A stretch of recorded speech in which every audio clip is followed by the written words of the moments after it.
Welcome प्यारे बच्चों। आज हम पढ़ेंगे विज्ञान भारती कक्षा 7 का चैप्टर नंबर 13 भोजन, स्वास्थ्य व रोग के प्रश्न उत्तर। चलिए शुरू करेंगे प्रश्न 1 से। निम्नलिखित में सही विकल्प छांटकर अपनी अभ्यास पुस्तिका में लिखिए।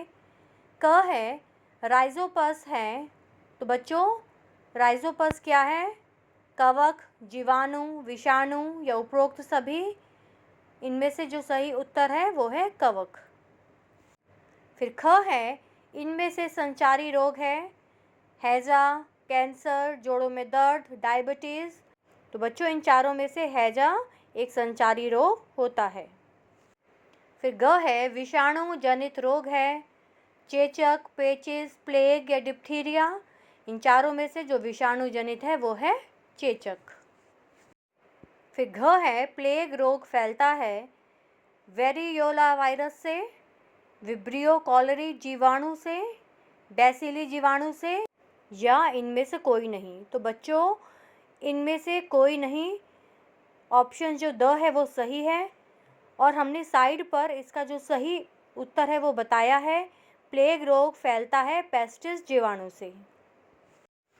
आगे चलेंगे प्रश्न नंबर 2 पर। निम्नलिखित कथनों में सही के सामने सही तथा गलत के सामने गलत का चिन्ह लगाइए। क है डिब्बा बंद भोज्य पदार्थों का अत्यधिक सेवन नहीं करना चाहिए, ये सही है। ख है प्लेग संक्रामक रोग नहीं है, गलत है। ग है पाश्चुरीकरण एक परिरक्षण विधि है, सही है। घ है असंचारी रोग वायु द्वारा फैलते हैं, ये गलत है। और लास्ट में है दाद कवक के कारण होता है, बिल्कुल सही है। आगे चलेंगे। प्रश्न नंबर 3 है रिक्त स्थानों की पूर्ति कीजिए। क डायरिया को डैश भी कहते हैं, अतिसार। ख म्यूकर एक डैश है, कवक। ग फिनाइल, डीडीटी, क्लोरीन डैश पदार्थ हैं, कीटनाशक। घ विब्रियो कॉलरी एक डैश है, जीवाणु। अण कैंसर डैश रोग है, असंचारी रोग है। फिर प्रश्न नंबर 4 है सही मिलान कीजिए। स्तंभ क है और स्तंभ ख, हमें दोनों का सही मिलान करना है। फर्स्ट हम देखेंगे प्लेग है, इसका जो मिलान है वो है पाश्चुरेला पेस्टिस। हैजा, विब्रियो कॉलरी, पोलियो वायरस से फैलता है ये। पेचिस एंट अमीबा और चेचक वेरियोला वायरस से। प्रश्न 5 है निम्नलिखित प्रश्नों के उत्तर दीजिए। क है परिरक्षण क्या है? उत्तर है भोज्य पदार्थों को लंबे समय तक ताज़ा और सुरक्षित रखने की प्रचलित विधियां परिरक्षण कहलाती हैं। परिरक्षण द्वारा भोज्य पदार्थों को वातावरण में उपस्थित सूक्ष्म जीवों के संक्रमण से बचाया जा सकता है। ख है भोजन को सड़ाने एवं खराब करने वाले कारकों का वर्णन कीजिए।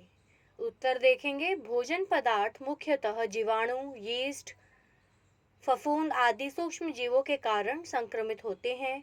कवक या फफूंद नम स्थानों पर रखी रोटी, डबल रोटी, अचार, फल, सब्जी, चमड़ा आदि पर सफ़ेद जालों जैसी रचना बना लेते हैं। कुछ कवक जैसे राइजोपस, म्यूकर, एस्परजिलस आदि खाद्य पदार्थों को नष्ट कर देते हैं। जीवाणु सर्वव्यापी होते हैं। इनके द्वारा दूषित किए गए भोज्य पदार्थ को खाने से निमोनिया, हैजा, पेचिस, पेट दर्द, उल्टी आदि बीमारियां हो जाती हैं। खमीर से खाने में खट्टापन आ जाता है। लंबे समय तक बंद बर्तनों में रखे विभिन्न अनाज जैसे गेहूं, चना, मटर आदि में घुन लग जाता है। उसी प्रकार अनाजों को चूहे और सब्जियों को कीट पतंगे नष्ट कर देते हैं। आगे प्रश्न ग किन्हीं दो जीवाणु जनित रोगों के लक्षण, कारण, उपचार, बचाव के उपाय लिखिए। तो बच्चों दो जीवाणु जनित रोग हमने यहाँ लिखे हैं, मलेरिया और डेंगू। आगे इनके बारे में ब्रीफ डिस्क्रिप्शन है। तो सबसे पहले हम बात करेंगे मलेरिया। इसके लक्षण होते हैं तीव्र ज्वर, सिर दर्द, बदन दर्द, कपकपी लगना। कारण क्या है? प्लाज्मोडियम मादा मच्छर एनाफिलीज का काटना। उपचार क्या है? चिकित्सक के परामर्श अनुसार एंटीबायोटिक दवाएं लेना और बचाव के उपाय क्या हैं? मच्छरदानी का प्रयोग करना चाहिए, कीटनाशकों का छिड़काव करना चाहिए। फिर है नंबर 2 पर डेंगू। लक्षण है इसके ठंड लगने के बाद तेज बुखार, 5-7 दिन तक, सिर, मांसपेशियों एवं जोड़ों में दर्द, चेहरे, गर्दन और छाती पर गुलाबी रंग के चकत्ते। फिर है कारण, डेंगू वायरस वाहक एडिस इजिप्टी मच्छर का काटना। उपचार है खून की जांच एवं चिकित्सक के परामर्श अनुसार और दवाओं का सेवन। अब है बचाव। हम कैसे बचाव कर सकते हैं डेंगू से? ऐसे कपड़े पहने जिससे शरीर का ज़्यादा से ज़्यादा हिस्सा ढका हो। मच्छरदानी का प्रयोग करें। घरों में बर्तन एवं कूलरों में पानी इकट्ठा न होने दें। घ है संचारी तथा असंचारी रोग से आप क्या समझते हैं? उत्तर है वह सभी रोग जो सूक्ष्म जीवों द्वारा होते हैं तथा एक से दूसरे मनुष्य तक छुआछूत के कारण फैलते हैं, उन्हें संचारी रोग कहते हैं, जैसे हैजा, चेचक, टीबी आदि। कुछ रोग शरीर में किसी कमी या खराबी होने के कारण हो जाते हैं, न कि छुआछूत से एक व्यक्ति से दूसरे व्यक्ति तक फैलते हैं। असंचारी रोग कहलाते हैं, जैसे उच्च रक्तचाप, कैंसर, डायबिटीज, एलर्जी आदि। फिर है अण निःसंक्रमण क्या है? उत्तर है संक्रमण रोगों के रोगाणुओं को नष्ट करने की प्रक्रिया को निःसंक्रमण कहते हैं। फिर है च परिरक्षण विधियों के बारे में लिखिए। उत्तर देखेंगे परिरक्षण की कई विधियां हैं जिनसे विविध प्रकार के भोज्य पदार्थ परिरक्षित किए जाते हैं, जैसे सुखाना, उबालना तथा ठंडा करना। धूप में भोज्य पदार्थों को सुखाना एक पुरानी तथा बहुप्रचलित विधि है। इस विधि में सूर्य किरणों से प्राप्त ऊष्मा में भोज्य पदार्थों को सुखाने से इनमें उपस्थित जल की मात्रा वाष्पीकृत हो जाती है और सूक्ष्म जीवों के वृद्धि के अवसर कम हो जाते हैं। उबालने की प्रक्रिया में अधिक तापमान के कारण कुछ हानिकारक जीवाणु नष्ट हो जाते हैं। यही कारण है कि दूध को उबाला जाता है। ठंडा करना, इसके विभिन्न तरीके हैं जिनके द्वारा भोजन का परिरक्षण आधुनिक विकसित उपकरणों द्वारा किया जाता है, जैसे हिमीभूत करना, फ्रीजिंग।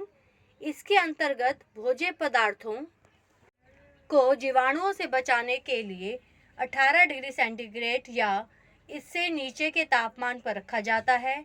प्रशीतन में भोजन को ठंडे स्थान पर रखकर गीले कपड़ों से ढक दिया जाता था, लेकिन आजकल घरों में रेफ्रिजरेटर के माध्यम से भोजन को परिरक्षित किया जाता है। इसके अलावा हिमीकरण द्वारा वस्तुएं जैसे कस्टर्ड पाउडर, सूप, कॉफ़ी आदि संरक्षित की जाती है। इसी के साथ इस चैप्टर के प्रश्न उत्तर यहीं कंप्लीट होते हैं। मिलते एक नई वीडियो के साथ।